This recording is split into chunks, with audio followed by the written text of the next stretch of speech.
You cannot win the war against the world if you can't win the war against your own mind. Self-discipline is the center of all material success. 99% of people are not willing to do what it takes to make their dreams come true. The Marines have a saying, everybody wants to go to heaven, but nobody wants to die. And that's just real. At the center of bringing any dream into fruition is self-discipline.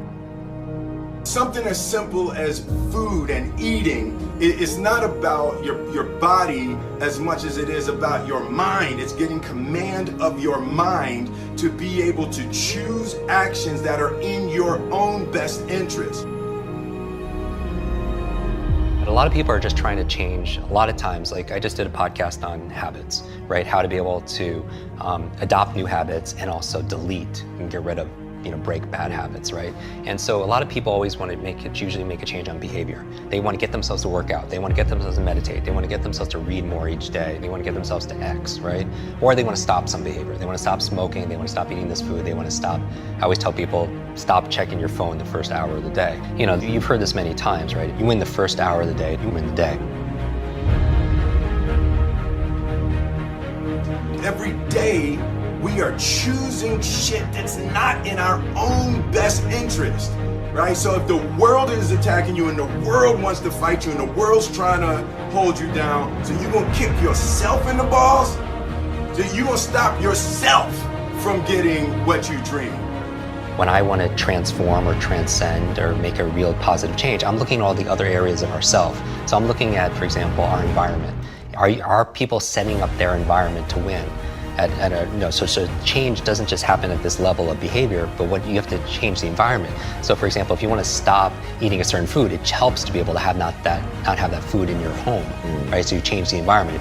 In life, we must all suffer one of two pains: the pain of discipline or the pain of regret. I'm asking you, choose wisely. So whatever it is that you're trying to achieve in life, the critical component is getting things done, and getting things done in a systematic way.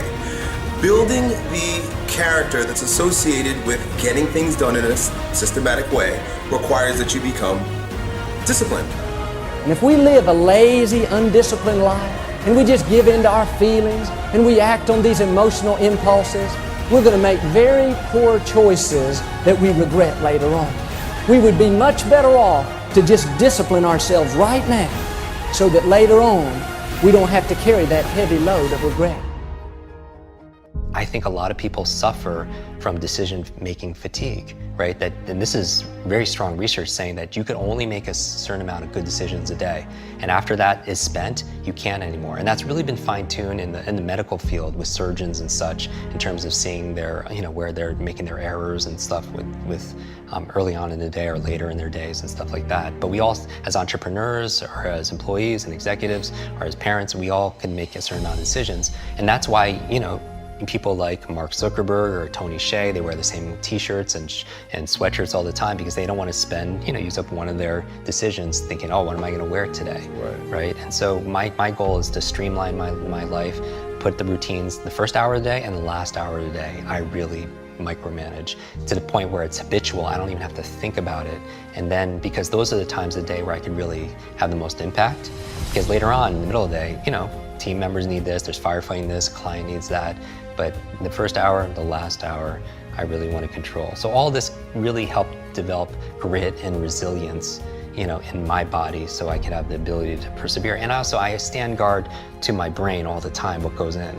I don't watch like a lot of the negative news and all the marketing. I really focus, I watch and I listen to your show and maybe a handful of little things I read each day, because I need to keep it positive. I want hope and I'm looking for help. I'm looking for inspiration and also instruction. Self-discipline is the definition of self-love. When you say that you love yourself, that means that you have behavior towards yourself that is love. Like you say to yourself, hey man, look, I know you want to eat that pizza and it'll be really good, but I can't let you eat that, man, because if you eat that pizza, you're gonna feel like shit. You know, and I love you too much to let you eat that. And I think the word discipline has kind of gotten a bad name. We think about it in terms of punishment. I'm not talking about discipline in that way. I'm talking about discipline in the sense that you forego immediate pleasure for the exchange of long-term self-respect. Self-love is when you say to yourself, man, look, I know you and that girl got a real connection. I know y'all vibe, but that's your girl's cousin. So I love you too much to let you do that. Self-love is, hey, look, I know you got a test on Monday, you know. I know you really want to go out with your friends. It's Saturday night, you want to go out, but if you fail that test, you're not going to feel good about yourself.